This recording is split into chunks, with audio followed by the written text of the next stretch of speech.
Este 5 de mayo estará en Puebla la presidenta de México, Claudia Sheinbaum, para encabezar el desfile conmemorativo de la batalla del 5 de mayo, que tuvo lugar un día igual, pero en 1862.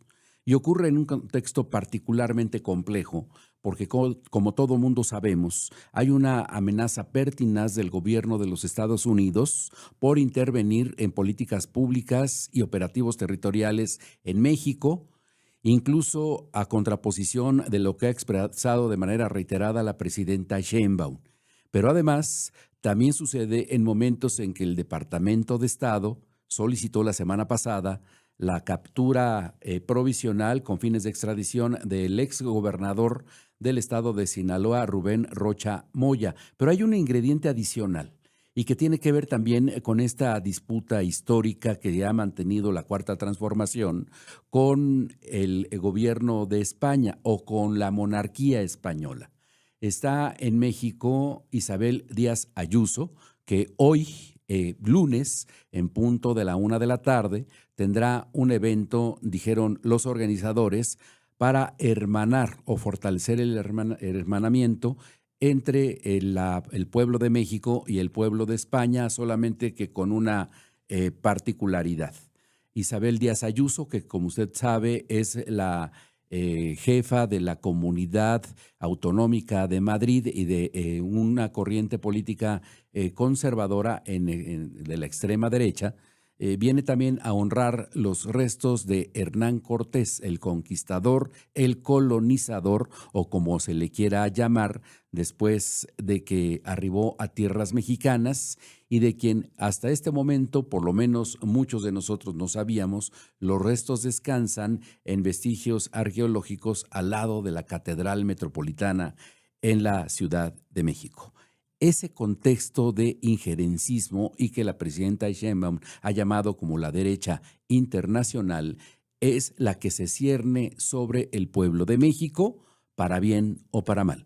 Muy buenos días, cuando son las 9 de la mañana con 9 minutos en la cabina de Destrozando la Noticia. Me da mucho gusto saludarle en este lunes 4 de mayo, después del largo periodo de puente que ocurrió desde el jueves de la semana pasada.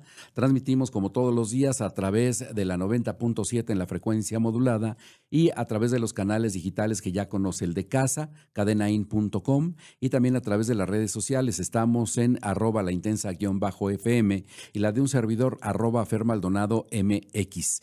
En este momento, como le había ya comentado, comenzaron ya los festejos con motivo del 5 de mayo en algunos lugares, en algunos países de distintos lugares del mundo. Ya sabemos que en los Estados Unidos, por ejemplo, se ha convertido la batalla, el desfile conmemorativo de la batalla de Puebla de 1862 en la fiesta de los mexicanos, y eso tiene un significado particular porque sin duda se ha convertido en la fiesta de la mexicanidad fuera de las fronteras mexicanas, mucho más allá de lo que significa para nosotros los mexicanos la ceremonia del grito de independencia que ocurre cada 15 de septiembre.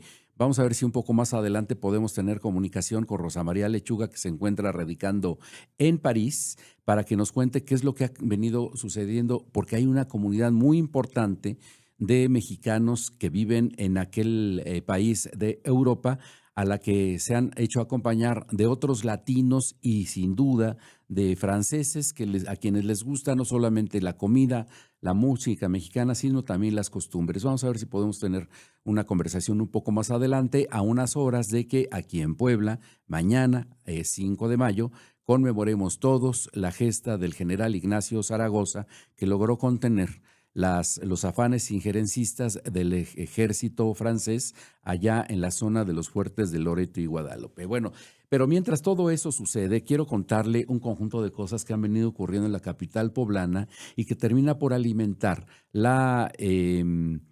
pues la percepción en el sentido de que se vive altos niveles de inseguridad en la capital poblana, independientemente del gobierno municipal que esté en turno.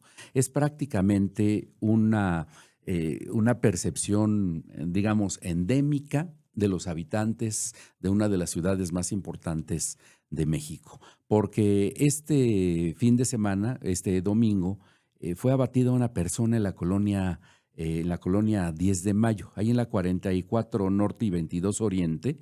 Esta persona murió víctima de un ataque con arma de fuego, pero no es un caso aislado, dijeran las autoridades, sino que se trata de uno de otras 4 víctimas que a lo largo de los últimos días han perdido la vida en una zona claramente delimitada, en un perímetro que conoce muy bien la autoridad municipal y que sin embargo no ha logrado contener. Esta persona terminó abatida dentro de una tortillería, lo cual sugiere pues, que se trató de un ataque directo.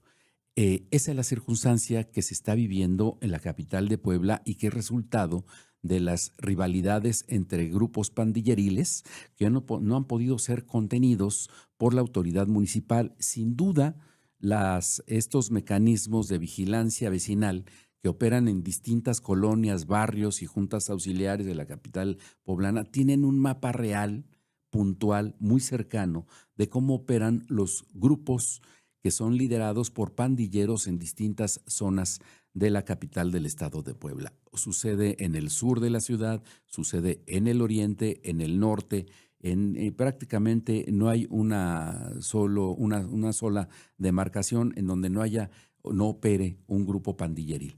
Pero además de ello, apenas el viernes de la semana pasada, viernes 1 de mayo, una persona resultó sin vida y esta persona fue muerta literal a palos.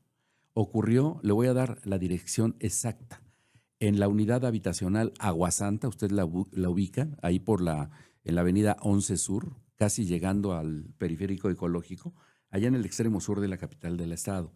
Bueno, pues resulta que ahí se ha dado un microcosmos en el que cohabita un conjunto de asaltantes y ladrones. Sí, en la Plaza 39 Sur y 115 Poniente, para ser específicos, hay un edificio que se encuentra alejado de las cámaras de videovigilancia que dispuso la autoridad municipal. Bueno, pues ahí esta persona resultó abatida a palos porque hubo cierta rivalidad con quienes todas las noches se reúnen allí para distribuirse lo que han robado a lo largo del día. Y esta circunstancia se inscribe en el crecimiento de la percepción de inseguridad de acuerdo con la encuesta nacional de seguridad urbana que ubicó a Puebla en el último trimestre en 81.5% de inseguridad, es decir, 8 de cada 10 ciudadanos de la capital poblana se sienten inseguros. Y para darnos una idea de qué nivel es la percepción de inseguridad en esta ciudad, es que casi estamos igual a los niveles que se perciben en Culiacán, en Sinaloa. Sí, la ciudad que ha sido cuna de los narcos más poderosos del mundo, nos ubicamos a 3 puntos de distancia de la inseguridad que se percibe en Culiacán. En Naucalpan, en el Estado de México, hay una percepción de inseguridad de 80.8%. En Uruapan, Michoacán, en donde hace algunos meses fue víctima de un atentado mortal el presidente municipal Carlos Manzo, allá se tiene un nivel de inseguridad de 86.7%. Las ciudades más seguras, estamos hablando de datos específicos que ofrece el Instituto Nacional de Estadística a través de la Encuesta Nacional de Seguridad Urbana. Aguascalientes tienen apenas un nivel de percepción de inseguridad de 34%. Es decir, casi 7 de cada 10 se sienten seguros en su ciudad. En Saltillo, 16%. En Torreón, 16.7%. En la alcaldía Benito Juárez de la Ciudad de México se tiene una percepción de inseguridad de 16.4%. En Mérida es de 33.7% y por ahí nos vamos. De tal manera que los niveles de inseguridad en Puebla siguen siendo altos, no obstante los esfuerzos de la autoridad en materia de combate a la inseguridad. Ya se encuentra en la línea telefónica Rosa María Lechuga. Rosy, ¿cómo te va? Muy buenos días. Hola, muy buenos días, Fernando. Muy bien, gracias. Saludándote a ti y a tu amable auditorio. Gracias, Rosa María. Cuéntanos, por favor, desde París. Ya comenzaron los festejos con motivo de la batalla del 5 de mayo, ¿cierto? Así es, Fer. Bueno, pues como ya es costumbre de compartir contigo y tu medio Parabólica MX algunos años que ya es tradición celebrar esta importante fecha para los mexicanos, pero sobre todo para los poblanos, que es la batalla del 5 de mayo de 1862 y algunas otras batallas que se llevaron de manera paralela con diferencia de algunos años. Fíjate que pues cada año se suman nuevas celebraciones, ya sea que se realicen actividades especiales en algunos restaurantes ubicados en la capital francesa, o si no, algunos conciertos de mariachi en algunos bares, pero como ya te había yo compartido en años anteriores, a través de Nicolás Jiménez, que es el presidente de la Asociación París-México, ya lleva poco más de 5 años realizando esta importante celebración ya de manera fija. Y bueno, pues este año estuvimos de manteles largos con los Invasores de Nuevo León, que vinieron y llevaron a cabo un concierto en donde el ambiente estuvo de lo más caluroso y pues recordando esta importante fecha para todos los mexicanos. Oye, Rosy, cuéntanos por favor, porque de acuerdo con lo que nos has compartido en otros años, no solamente hay mexicanos en estos festejos, sino también un conjunto de latinos, tengo entendido. Bueno, pues no solamente mexicanos y latinos, sino también personas que por alguna cuestión se fueron a vivir a Estados Unidos y que se encuentran de vacaciones en París, como es el caso de un par de personas con quien tuve oportunidad de intercambiar algunas palabras el viernes en la noche, porque la celebración se llevó a cabo el viernes 1 de mayo, y me comentaban que pues ellos radican en San Diego y que estaban de vacaciones y que cuando se enteraron que estaban los Invasores de Nuevo León y que había una fiesta por el 5 de mayo, pues no dudaron en asistir a la fiesta. Y sí, efectivamente, puedes encontrar personas de Argentina, de Chile, evidentemente de Francia, pero también hay personas que se acercan de España, de Alemania, de Holanda. Te voy a compartir una foto más adelante de una persona que venía de Japón y que pues está realizando sus estudios aquí en París. Entonces, sí, efectivamente, es una celebración a partir de una fecha histórica que se llevó a cabo en Puebla, pero cada año se van sumando personas a esta celebración que no tiene fronteras, que no tiene nacionalidades, pero que sí tiene mucho sabor a México, Fer. Oye, Rosa María, y dinos una cosa, ¿cómo perciben los franceses este festejo? Porque tomando en cuenta el rasgo histórico en el que el general Zaragoza logra vencer al ejército francés, es un poco como echarle sal a la herida, ¿no te parece? Mira, hace unos 4 meses, en enero, tuve la oportunidad, si me permites, de compartirte la experiencia. Tuve la oportunidad de estar en una asociación trabajando con unos franceses y resulta que un señor con los cuales estuve intercambiando algunos días, él le llamó la atención que yo estoy realizando estudios sobre la diáspora mexicana en Francia. Entonces, él me comentó que él es nieto de uno de los generales que combatió en la batalla del Camarón y que su abuelo, él escribía cartas de amor a su abuela, él viviendo en México y él viviendo en Francia, y que todas esas cartas se las guardó y recientemente realizaron un evento para dar a conocer estas cartas. Entonces a mí me llamó mucho la atención y yo le pregunté a él más o menos lo que tú me estabas preguntando hace un rato, y le dije, bueno, ¿y usted como francés cómo ve esto? Y él me da un punto de vista maravilloso y excepcional explicándome que para él es una oportunidad de aprender sobre otra cultura, como lo es México. Me dijo una frase que me llamó mucho la atención, me dijo, ¿cómo no aceptar su cultura? Es decir, ¿cómo no aceptar a ustedes los mexicanos si todo el mundo los quiere, si todo el mundo ama su comida, si todo el mundo acepta su cultura? Es una cultura muy bonita. Entonces, podría yo compartirte otras anécdotas, pero esta es la más cercana que he tenido en enero. En años pasados, en algunas investigaciones que he realizado con algunos expertos, que sí son expertos en la batalla del 5 de mayo y que son expertos científicos franceses que estudian esta conmemoración, esta celebración. este acto heroico. Ellos lo ven desde una perspectiva para entender en qué falló el ejército francés. En ningún momento he sentido en la experiencia que te comenté de enero y las experiencias anteriores en un cuadro más académico, he sentido como un recelo, como algún tipo de confrontación entre México y Francia. No, al contrario. Y bueno, Fer, he de decirte que este año se conmemoran 200 años de relaciones diplomáticas entre México y Francia. Entonces, yo más bien creo que del lado francés hay como ese reconocimiento al ejército mexicano que logró vencerlos y ellos lo toman como una lección, más allá de que quién ganó o quién perdió, ellos lo toman como una lección y es un motivo para acercarse a la sociedad mexicana. Si me permites, Fer, también te quiero compartir que hay algunas celebraciones que se llevan a cabo, por ejemplo, en Veracruz, en donde desembarcaron los franceses, y hay hasta ceremonias protocolarias en donde se reconocen a los soldados franceses caídos en presencia de la comunidad franco-mexicana en México y evidentemente de las autoridades mexicanas.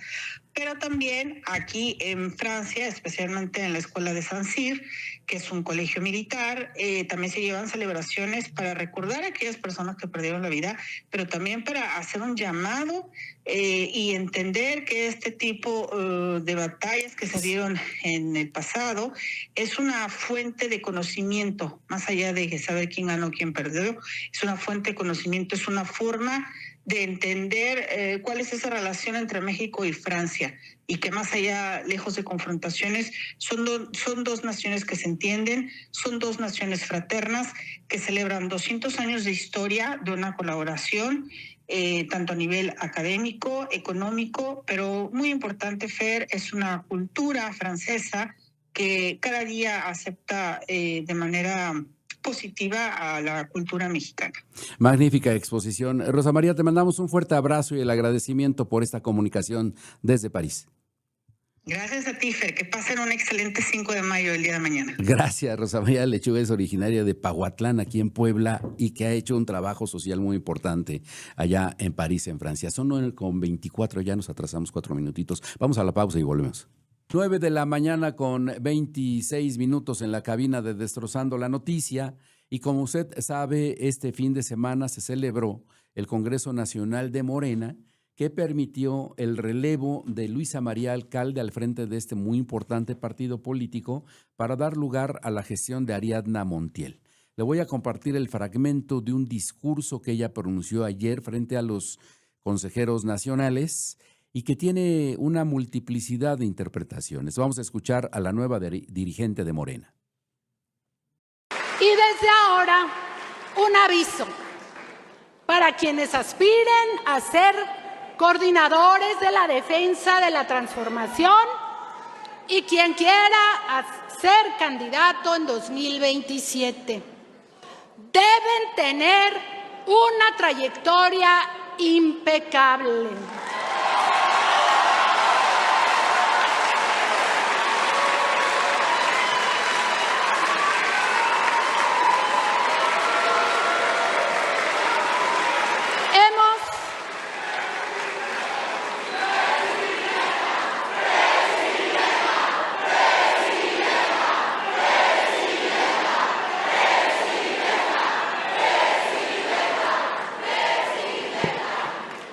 Hemos definido un método claro y democrático, que sea el pueblo y nadie más quien elija a nuestros coordinadores.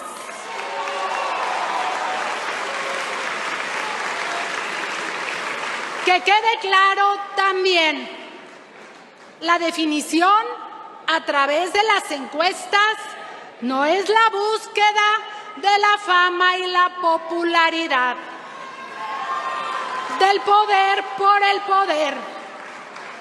Es el reconocimiento del pueblo de que se está junto a él y de que se es honesto, que se es cercano, que se conoce el territorio para gobernar mejor y que se cumple el compromiso empeñado con el pueblo.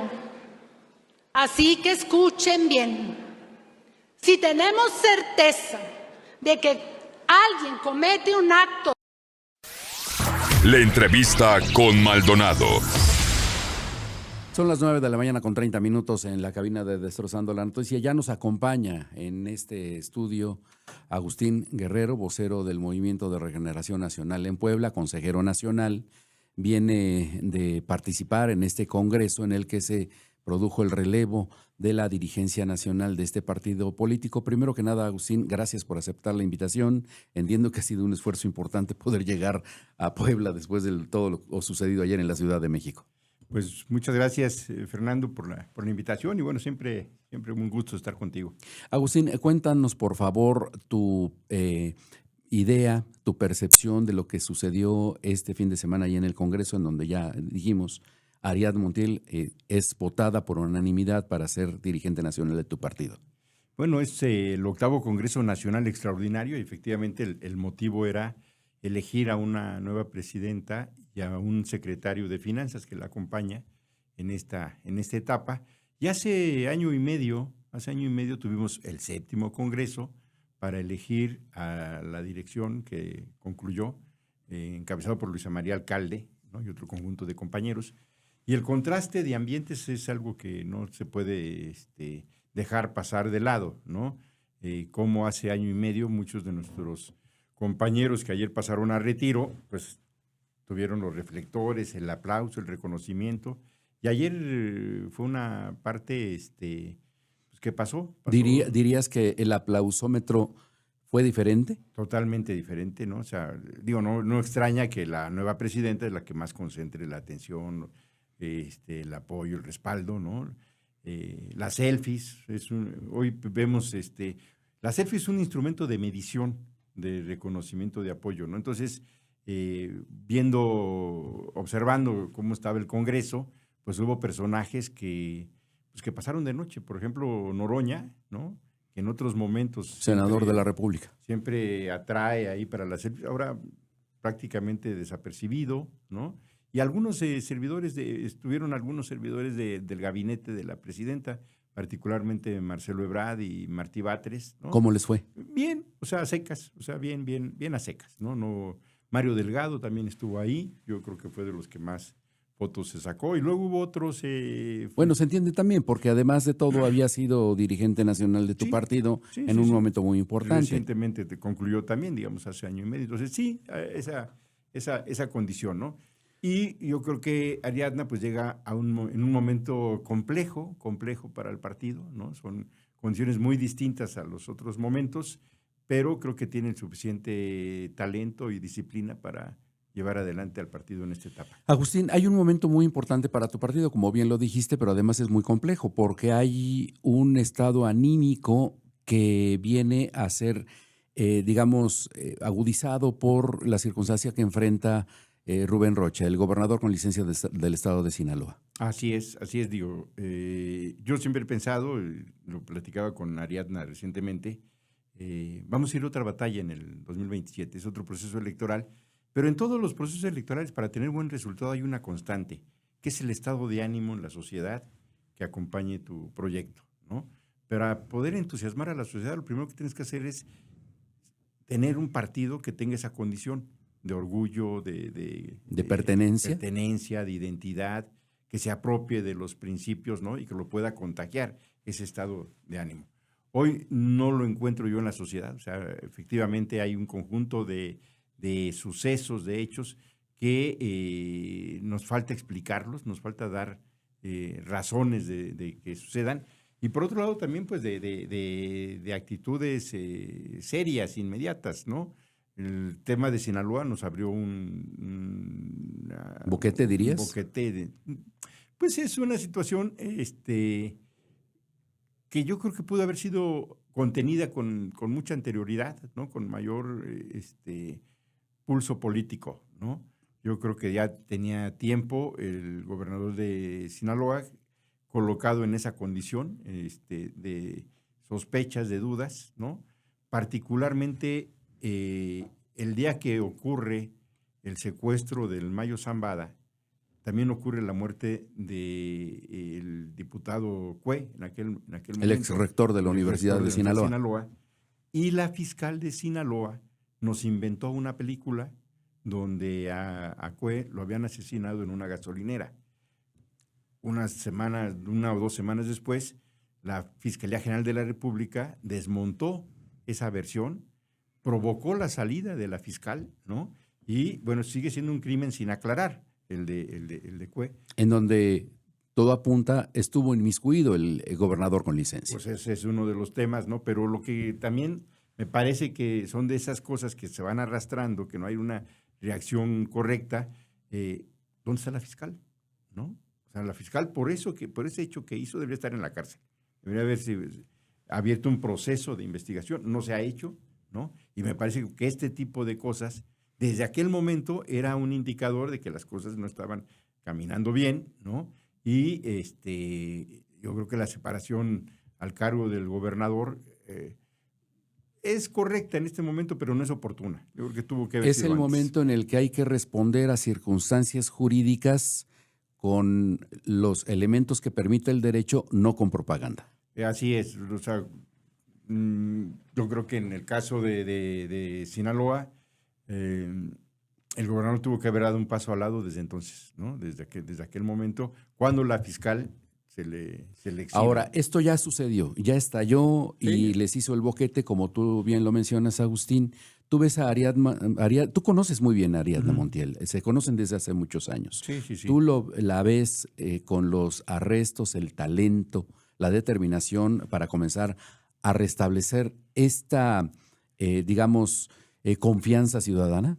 Sí, mira, yo creo que hay 2 elementos que ayer en su discurso, yo estuve muy atento, pone de relevancia. Por un lado, la ética.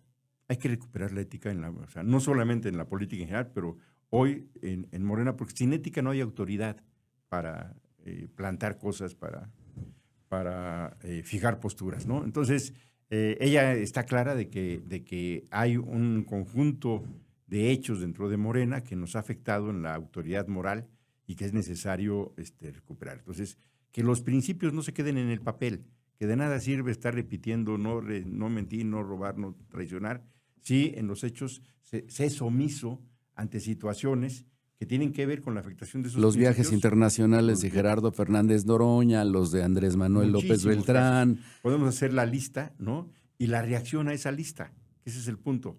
Porque que sucedan ese tipo de cosas puede hasta parecernos normal. Desde una ética de Morena, no debería ser complaciente esos hechos, o complaciente ante esos hechos.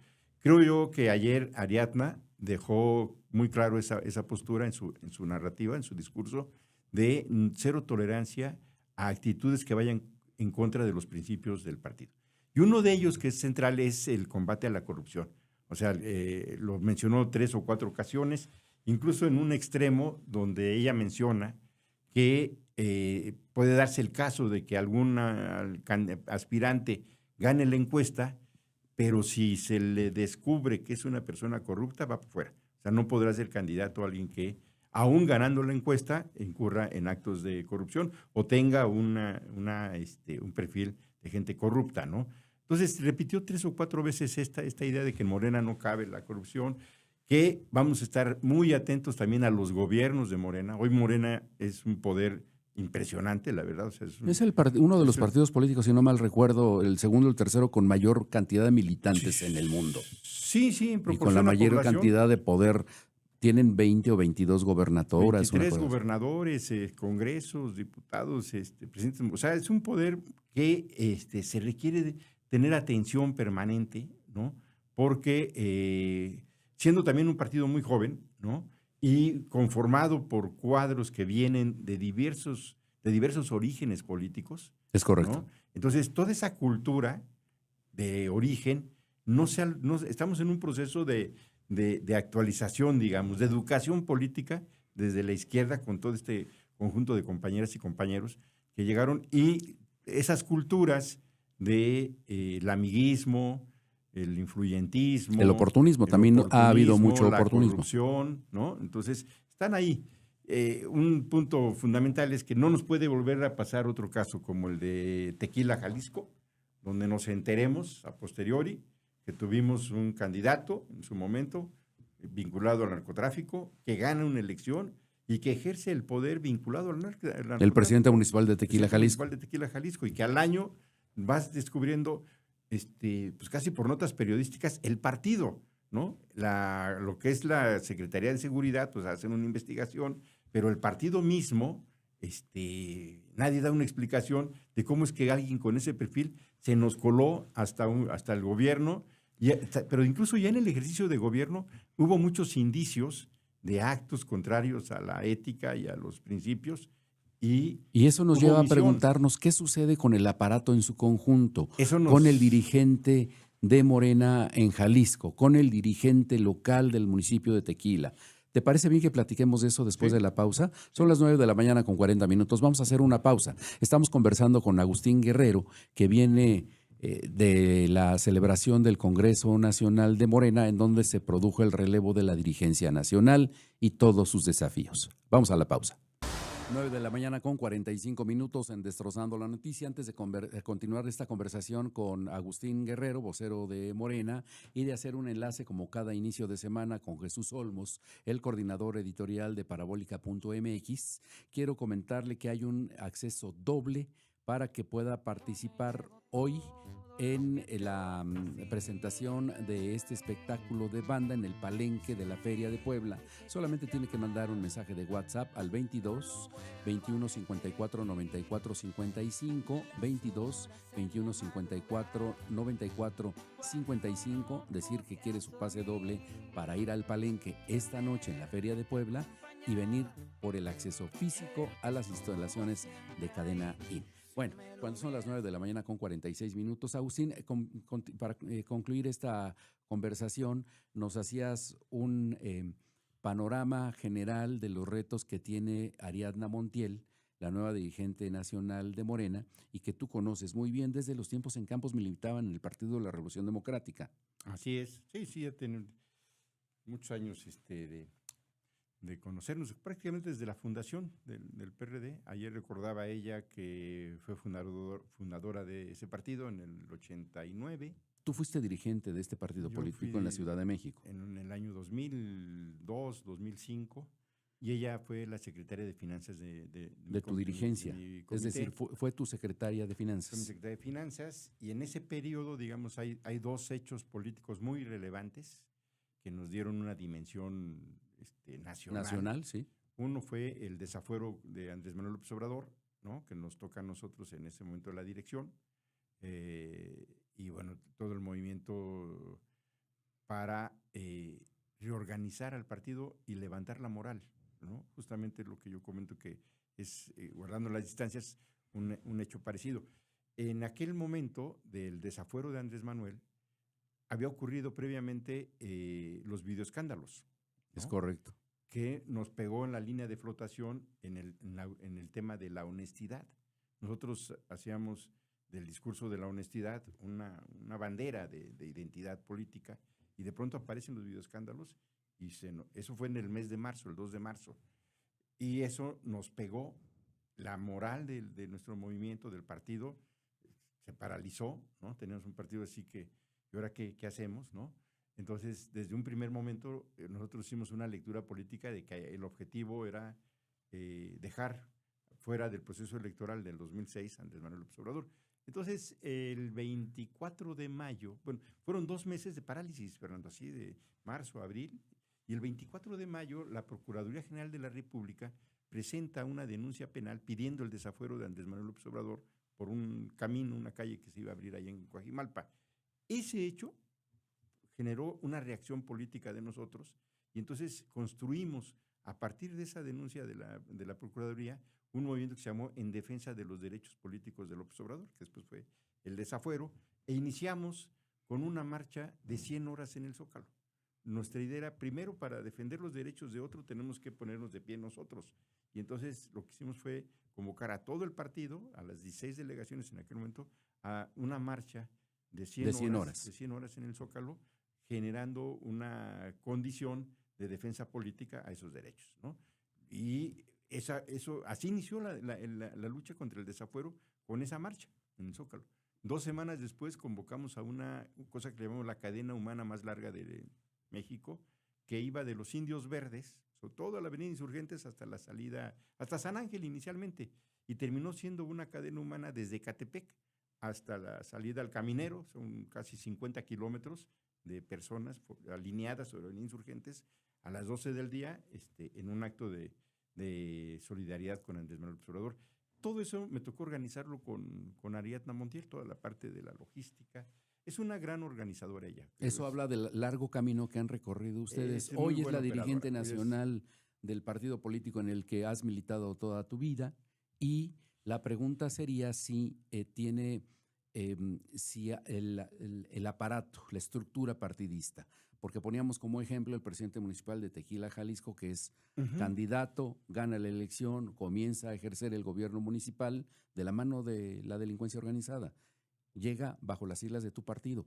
¿Le va a responder la estructura a esta demanda de pulcritud, de asepsia política a Ariadna Montiel? Sí, sin duda. Ayer mismo estuvimos platicando. Hoy hay una reunión de compañeros que ya van a designarse para cada uno de los estados hacia el 27. En el caso de Puebla era Estela Damián, que había llevado esta función tiempo atrás. Ahora con sus aspiraciones en Guerrero, se designará seguramente el día de hoy un enlace que tenga, entre otras tareas, esta responsabilidad de que se revise con lupa la trayectoria, los antecedentes de cualquier compañera, compañero que aspire, ¿no? No queremos llevarnos otra sorpresa y entonces lo mejor es prevenir antes de cualquier situación, ¿no? Para utilizarlo en una analogía que podría aplicar es envía el Comité Ejecutivo Nacional de Morena a los estados, una suerte de comisarios que revisen y den cuenta de que quienes levanten la mano en su momento tengan no solamente popularidad, sino también reconocimiento y autoridad política. Sí, serán el enlace entre el Comité Ejecutivo Estatal del partido en todos los estados y la presidenta nacional del partido. O sea, no vienen a poner candidatos, no vienen a manejar el proceso, o sea, simplemente son el enlace en un tema central donde quien aspire en Morena tiene que hacerse cargo de respetar los principios, el programa, lo que representa Morena, ¿no? Y entonces en una coordinación muy estrecha con el partido, con la dirección estatal, es que estará realizando esta tarea.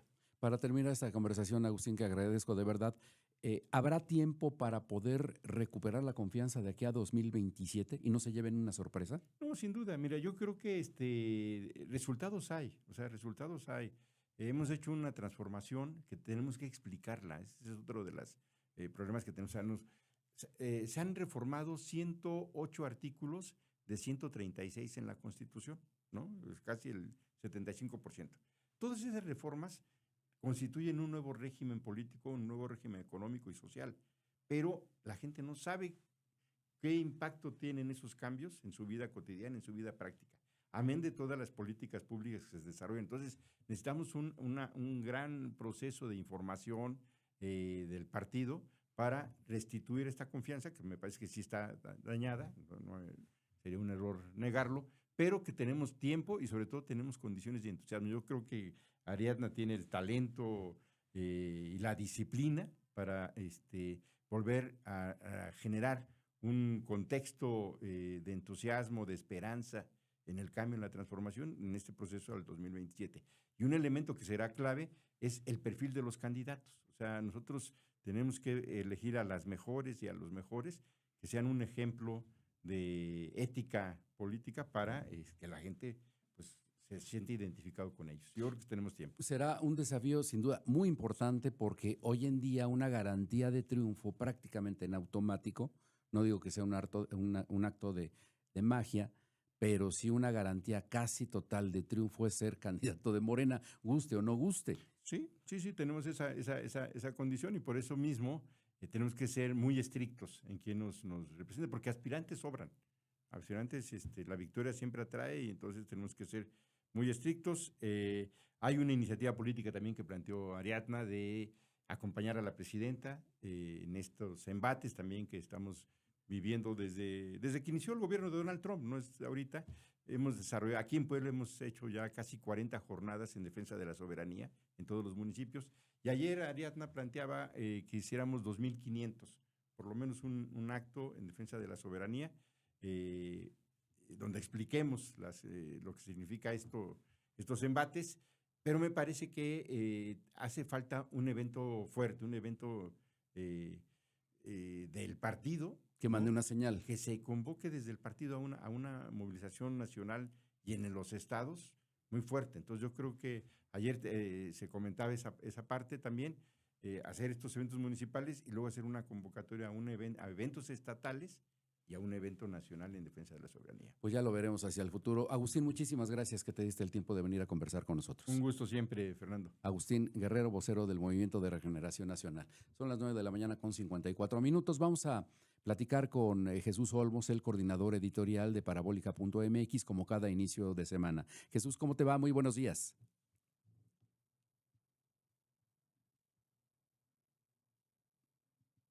A ver si me ayudan con el audio. No lo escucho aquí en la cabina. Sí lo tenemos. Tenemos a Jesús Olmos, está conectado a través de la plataforma que utilizamos para hacer comunicación con quien no se encuentra físicamente aquí en la cabina. A ver si lo tenemos.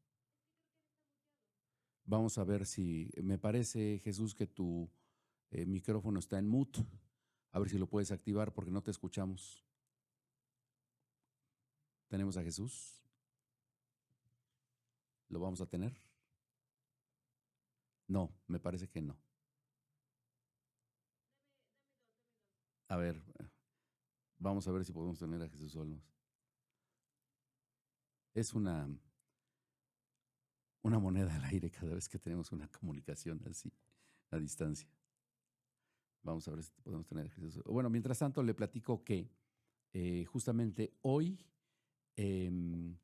se va a celebrar a la 1 de la tarde allá en el Frontón, México, un acto, dijeron los organizadores, entre ellos una organización afín a Televisión Azteca de Ricardo Salinas Pliego, en la que va a participar una mujer que ha mantenido un discurso muy duro con respecto a las autoridades en México, Isabel Díaz Ayuso, la jefa de a ver, Jesús, me dicen que si puedes probar tu audio. No lo tenemos, lástima. Bueno, Isabel Díaz Ayuso está en la Ciudad de México y dijo que venía a realizar una gira de fortalecimiento del hermanamiento entre los pueblos de España y de México. Solamente que utilizó un camino que no es exactamente el más adecuado, que es el de venir a honrar a Hernán Cortés, el responsable de lo que somos hoy, para bien o para mal. Nos guste o no, somos herederos de un mestizaje que se produjo con la llegada de este señor allá en 1472, si no me falla la memoria. El asunto es que Pedro Miguel, que es un ideólogo muy importante de la Cuarta Transformación en México, de plano no se anduvo por las ramas y, para sorpresa de muchos, entre ellos, debo admitir, estoy yo, no sabía que los restos de Hernán Cortés estuvieran en México. Bueno, envió una carta al director general del Instituto Nacional de Antropología e Historia, Omar Vázquez Herrera, en el que, y voy a leer de manera entrecomillada, dice: por este medio solicita usted que se lleve a cabo las gestiones pertinentes a fin de exhumar y empacar los restos del señor Hernán Cortés de Monroy y Pizarro Altamirano, que a la fecha se encuentran en un nicho situado al interior del Templo de Jesús de Nazareno, en la calle de República del Salvador, en el centro histórico, a fin de que sean entregados a la ciudadana española Isabel Díaz Ayuso o a cualquier instancia o persona del Estado español que manifieste interés en recibirlos, y en la inteligencia de que la exhumación y el empaquetado deben realizarse en los términos que establece la Ley General de Salud, etcétera, etcétera, etcétera.